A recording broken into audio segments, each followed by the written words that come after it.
नमस्कार,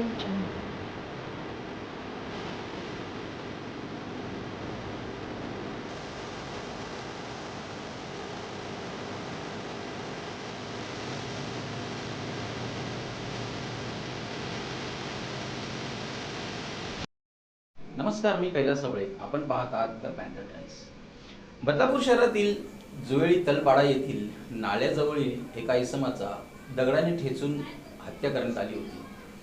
बदलापूर पोलीस ठाण्याचे पथक तिथे पोहोचले असता माहिती झाली की सदर इसमाच्या डोक्याला दगडाने ठेचून त्याची हत्या करण्यात आलेली. मयताची ओळख आणि गुन्हेगाराचा तपास असे आव्हान असताना बदलापूर पोलीस स्टेशनचे वरिष्ठ पोलीस निरीक्षक श्रीकांत सोंडे, सहाय्यक पोलीस उपनिरीक्षक विक्रमसिंग कदम, पोलीस उपनिरीक्षक सुशांत वरंग आणि त्यांच्या स्टाफने आपली तपासाची चक्रे फिरवली असता मयत प्रसाद जिंजुरके याचा आरोपी शमसुल हक गुलाम करीम याच्या मुसक्या आवळल्या. कोणत्याही प्रकारचा पुरावा नसताना पोलीस उपायुक्त सुधाकर पाटारे, सहाय्यक पोलीस आयुक्त जगदीश सातव, वरिष्ठ पोलीस निरीक्षक श्रीकांत सोंडे यांच्या मार्गदर्शनाखाली आणि त्यांच्या टीमने सदर गुन्ह्याचा तपास करून 78 तासामध्ये गुन्ह्याचा तपास करून आरोपीला पकडण्यात यश मिळवले.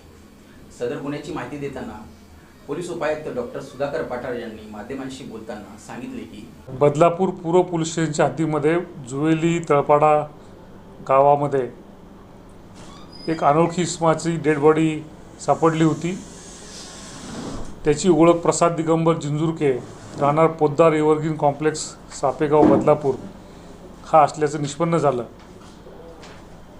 पुढे तपासामध्ये संबंधित इसम आणि त्याचा नेहमीचा सहकारी शमसुल हक गुलाम करीम हे दोघे एकत्र बसलेले असताना तात्कालिक कारणावरून त्यांचं भांडण झालं.